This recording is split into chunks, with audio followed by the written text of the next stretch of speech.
Разговараме со градоначалникот на општина Ѓорче Петров, Александар Стојковски. Темата е деновите на, односно денот на општина Ѓорче Петров или манифестацијата која се нарекува Денови на општина Ѓорче Петров. Добро утро, градоначалник. Добро утро, Бранко. Добро утро до гледачите на Македонија на утро. 20 септември е роден ден на општината Ѓорче Петров, ден на општината Ѓорче Петров, меѓутоа и роден ден на утринската програма. Вчера ние славевме 30 години.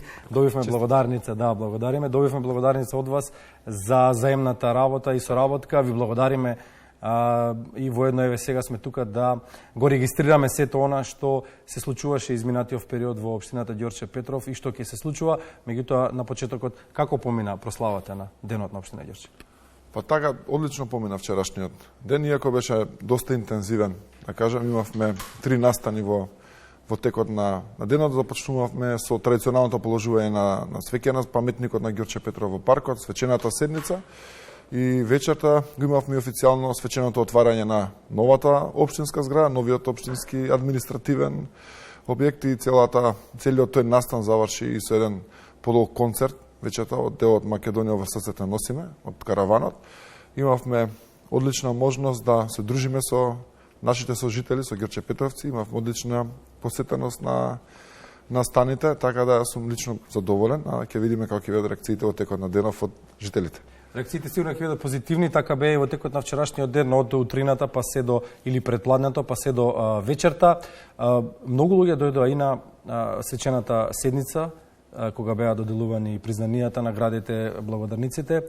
Вечерта исто така имаше голем број на посетители. Зборува ли тоа за фактот дека општината оди напред? Дека жителите се задоволни? Јас би посочил дека ни се потребни повеќе вакви настани. Тоа луѓето кога сакаат да се дружат, Ѓорче сепак традиционален тип на општина, зборувам општина каде што луѓето се уште живеат малски, сакаат да се дружат, сакаат да поминат време заедно. На вчера што се случи вечерта не изненади сите, мислам позитивно, затоа што навистина реакциите беа од сите позитивни и дека толку голем број на луѓе немало одамна и ќе продолжиме во тој правец да организираме повеќе вакви настани за различни категории и возрастни. Впрочем, така ни е концепирана целата недела на активности под наслов Звуци на културата, со повеќе активности со цел да офатиме на поширока публика. Повеќе лауреати имаше вчера, добитници на признанија, на награди, на благодарници. Ке издвоите дел од нив, имаше и помош парична за дел од најмладите. Па така ние традиционално доделуваме признанија, благодарници на сите компании кои што соработувале со нас или општествено допринеле за општината Ѓорче Петров. Доделуваме признанија за сите практично конкуренти кои што биле за годишната награда Ѓорче Петров. Ја доделуваме годишната награда Ѓорче Петров, која што ни е највисока награда и оваа година Горијан Говослаевски, нашиот боксер, кој што освои светска титула во бокс без ракавици, беше на одлука на Советот на општина Ѓорче Петров, ја понесе оваа годишна награда како одличен промотор на спортот, на општината, на Република Македонија.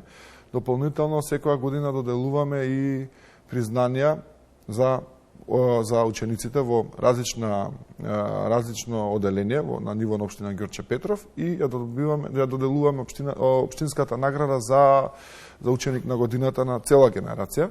Сите тие ученици добиваат парични средства дополнително како награди во форма на ваучери со цел да ги искористат да се набават она што на нив им е најмногу потребно. Споменавте дека малскиот живот се уште е карактеристичен за општина Ѓорче Петров. Добија награди и оние кои што екзистираат со најстарите занаети низ општината повеќе од 4 децении, кои беа тие? Така е, вкројачкиот салон Елегант доби награда вчера во текот на денот и баш ми е мило и еве дури размислувавме да направиме една посебна манифестација, да кажам, за тие што се останати од поодминато време како бизниси мали во Ѓорче, да направиме еден поинаков форум, еден поинаков начин на доделување награди, бидејќи имаме во Ѓорче, знаеше самиот си, таму имаме и точкарски работилници неколку, имаме винари кои што подолго време екзистираат, зборам во оној автентичен дух како што било во времето. Колку треба да се сочува автентичноста во едно место на живење? Пред развојот, пред напредокот, не може никој да застане, затоа што ќе биде прегазен, меѓутоа, колку таа традиција, колку културата, колку она што потекнува од некое место треба да биде сочувано. Убаво е помладите, релативно ние генерации, кога ете 40 години постои овој кројачки салон уште во времето кога сме имале малку години или кога некој немал од нас години, нели да. Убаво е кога ќе се погледне и ќе се види онаа стара табла со старо име, со стариот дуќан, нели? Колку тоа треба да се сочува низ нашите општини? Па видете, секаде каде што има услови треба да се сочува, нормално да се прилагоди на условите во кои што сега живееме. И да им се помогне на луѓето, се разбира, бидејќи некои од бизнисите се веќе Бранко, застарени. Ѓорче Петров е една романтична приказна, вака како го гледаме малце од поширок аспект, бидејќи сето она како настанало пред 107 години, како започнува населувањето. Јас верувам дека од претходно сигурно имало организирани форми на живење по околни села, малце поинаку организирана, од една железничарска колонија, буквално Ѓорче создадено ради железницата, бидејќи било надвор од градот Скопје и било попатна станица за западниот дел од Македонија, и така е негде и конципирано пред 107 години, да потоа имало неколку промени на името, значи Анриево први, па Жостово, па после Втората светска војна го носи името на нашиот великан веќе Ѓорче Петров, но кога ќе поминете во Ѓорче во централниот дел, па и во дел во централниот парк има одредена архитектура на куќите која што е запазена од тој период. Имаме други мала кои што спроти СП Плане, например, исто така има едно мало каде што има поголем број на такви куќички кои што се пред повеќе сигурно 70 и 80 години создадени. Тоа било Ѓорче во принцип мали сокаци со куќички каде што живееле повеќе семејства типски направени.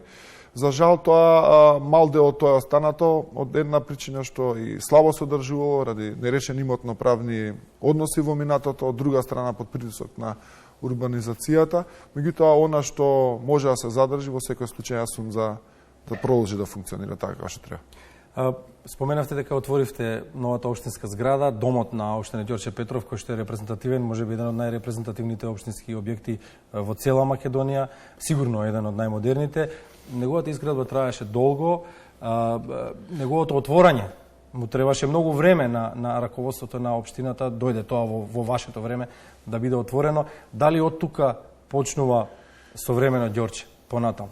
Па видете, може да го сметаме за еден нов почеток, бидејќи навистина не само објектот како објект, бидејќи објектот нека биде символ на она што ќе се случува. На она што ќе се случува. Конечно има реални услови за работа општината Ѓорче Петров. Вие рачунете претходно ние на 5 локации, па во некои моменти на повеќе.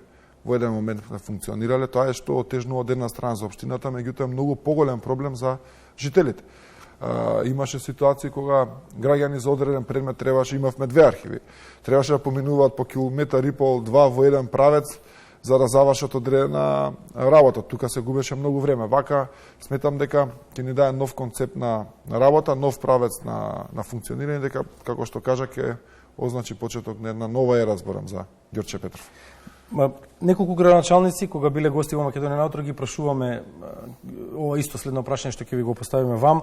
Решаваме деценијски проблеми со лоша инфраструктура, остваруваме капитални чекори, изградивме нова фекална и атмосферска мрежа, ги подобруваме условите во училиштата, градиме патна инфраструктура.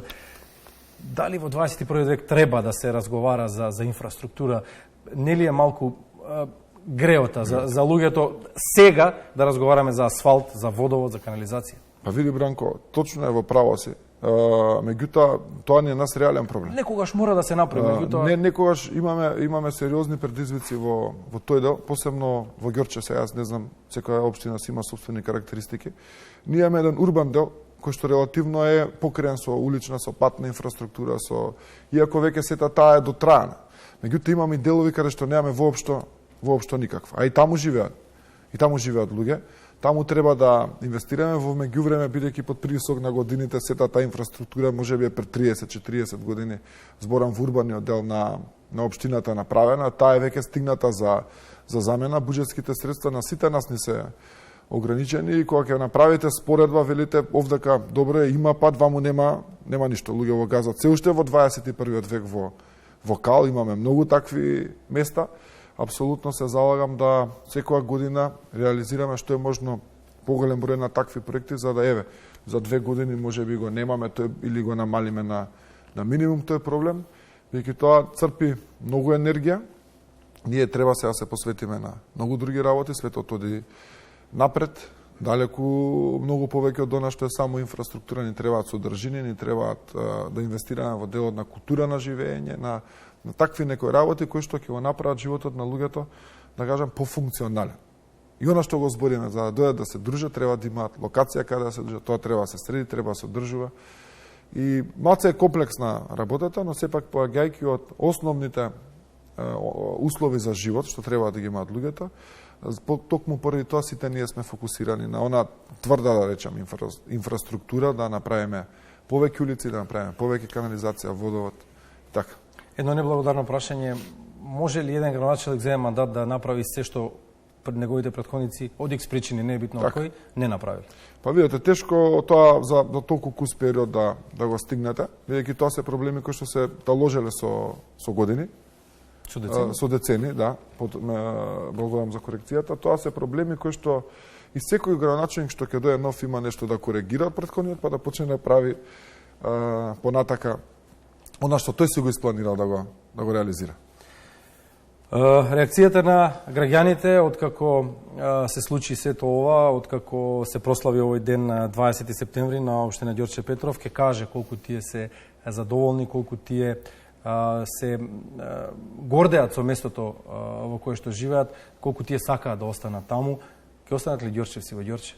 Ја мислам дека ние сме со силен дух и дека малце сме поинакви од другите населени места и од општини, како да кажам. Така ќе издржиме и треба да бидеме добри. Има ли некој нов поголем проект во најава, нешто? Па моментално работиме на повеќе инфраструктурни проекти во делот на патната инфраструктура, она што го напоменавме тука, бидејќи ние силно во фокусот. Ќе имаме изедба на некои 15 на улици во наредниот период. Понатаму ќе продолжиме повторно со спортски игралишта, детски игралишта и така пак ќе го спремаме веќе новиот буџет за наредна година. Ќе можат граѓаните како и лани да дадат предлози, да дадат своји идеи за да можеме на време да вклопиме она што можеме да го вклопиме во буџетската рамка. Ви благодариме за минутите од Војни во Македонија наутро и благодариме за благодарницата во текот на вчерашниот ден. Уште еднаш на ист ден ни е роденденот на емисијата и на денот на општината Ѓорче Петров. Нека има што повеќе настани, нека има што повеќе манифестации, нека се дружат луѓето што повеќе. Животот е тоа останува. Благодарам. Благодарам на вам.